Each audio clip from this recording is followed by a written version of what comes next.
Islamic academy of communication arts का Adobe Illustrator का introduction session lesson number 2। इसमें हमने देखना है कि हम एडोबी इलस्ट्रेटर के अंदर नया डॉक्यूमेंट कैसे बनाते हैं और उसके बारे में क्या मालूमात हमें यहाँ होना ज़रूरी है। अभी हम एडोबी इलस्ट्रेटर के इंटरफेस के ऊपर मौजूद हैं। कोई डॉक्यूमेंट ओपन नहीं हुआ। वेलकम विंडो को हम कवर कर चुके हैं, वो हमने यहाँ बंद कर दिए, वो हमारे सामने मौजूद नहीं है। अब हमने देखना है कि एडोबी इलस्ट्रेटर के अंदर जब हम कोई प्रोजेक्ट शुरू करते हैं, किसी भी असाइनमेंट के ऊपर काम शुरू करते हैं, तो क्या स्टेप्स हमें लेने होते हैं। सबसे पहले हमने अपना वो वर्किंग एरिया बनाना होता है कि जिस पे हमने कोई भी अपना असाइनमेंट या प्रोजेक्ट करना है। इसके लिए हम फाइल के ड्रॉप डाउन मेन्यू में जाते हैं, क्लिक किया, फाइल का ड्रॉप डाउन मेन्यू हमारे सामने आ गया। इसमें हम देख रहे हैं कि न्यू, कंट्रोल एन जिसकी शॉर्टकट है, new from template, shift control N इसकी शॉर्टकट है, ओपन कंट्रोल ओ, और ओपन रिसेंट फाइल्स, यानी जिन फाइल्स पे आप रिसेंटली काम कर चुके हैं उनकी लिस्ट आपके सामने यहाँ से आएगी, आप डायरेक्टली उनको ओपन कर सकते हैं। हमने यहाँ देखना है कि हमने एक नया वर्किंग एरिया बनाना है, तो वो किस तरीके से बनाना है, लेकिन हम थोड़ी सी इनके बारे में भी, ये जो हमारे पास ऑप्शन है इनको कवर कर लेते हैं। न्यू से मुराद नया डॉक्यूमेंट बनाना है। न्यू फ्रॉम टेम्पलेट, यानी टेम्पलेट्स जो आपके पास एडोबी इलस्ट्रेटर को इंस्टॉल करते हुए साथ इंस्टॉल हुए उनको अगर आप ओपन करना चाहते हैं, अगर फुल CD वर्जन आपने इंस्टॉल किया है तो आपके पास ओपन होंगे। आप यहाँ क्लिक करके या शिफ्ट कंट्रोल एन के ज़रिए से आप जो डायलॉग बॉक्स आएगा वहाँ से आप पैथ देंगे टेम्पलेट का, और टेम्पलेट को आप ओपन कर सकेंगे। ओपन सिंपल, एडोबी इलस्ट्रेटर की कोई भी फाइल अगर आप ओपन करना चाहते हैं तो उसके लिए ओपन की ऑप्शन आपके पास है। हम एक नया डॉक्यूमेंट बना रहे हैं, न्यू पे हमने क्लिक किया। शॉर्टकट्स को याद करने की कोशिश करें क्योंकि इससे आपकी वर्क फ्लो पे बहुत फ़र्क पड़ता है, टाइम सेव होता है और काम की स्पीड काफ़ी तेज़ हो जाती है। क्लिक किया, डायलॉग बॉक्स हमारे सामने आया, इसको मैं कैंसिल करता हूँ। एक और अहम चीज़ आपको यहाँ बताऊँ, फाइल न्यू, आप देखें कि न्यू के आगे 3 डॉट्स आपको नज़र आ रहे हैं। न्यू फ्रॉम टेम्पलेट के आगे 3 डॉट्स हैं, ओपन के आगे 3 डॉट्स हैं, ओपन रिसेंट फाइल्स आगे डॉट्स नहीं है। आप देखें क्लोज के आगे, सेव के आगे नहीं है, सेव एज के आगे हैं।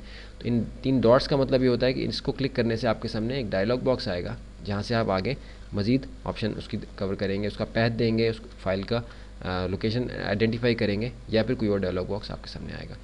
न्यू को क्लिक करने से आप देख रहे हैं कि हमारे सामने एक डायलॉग बॉक्स आया है। यहाँ हमने वो पैरामीटर्स ऐड करने हैं जो हमने अपने प्रोजेक्ट के मुताबिक अपने वर्किंग एरिया को बनाने के लिए इस्तेमाल करने हैं। फ़ाइल का नाम आप यहीं से दे सकते हैं। बिल्कुल हम यहाँ फाइल 1 अपनी इस फाइल का नाम रख लेते हैं।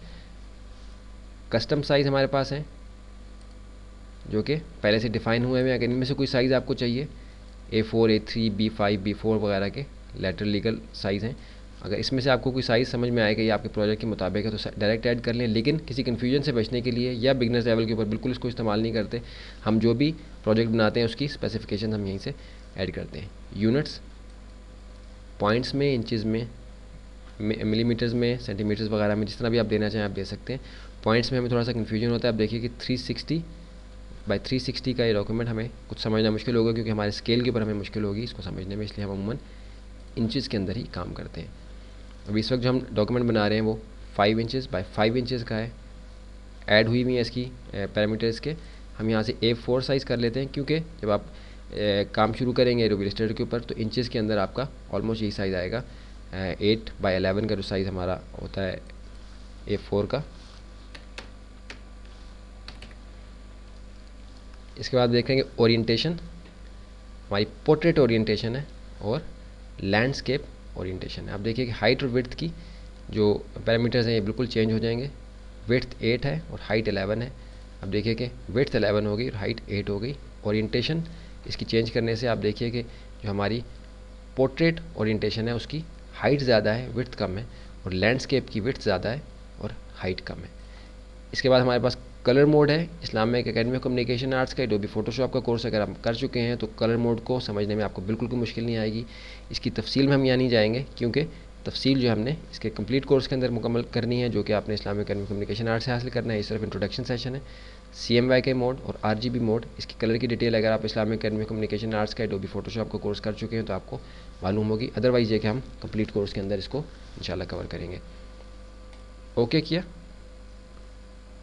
ओके करते हैं हमारे सामने डॉक्यूमेंट बन गया जो हमने बनाया था। आप देख रहे हैं कि हमने लैंडस्केप ओरिएंटेशन रखी थी तो हमारी विड्थ ज़्यादा है, हाइट कम है। इसको हम बंद करके, सेव हमने नहीं करना, फाइल, न्यू,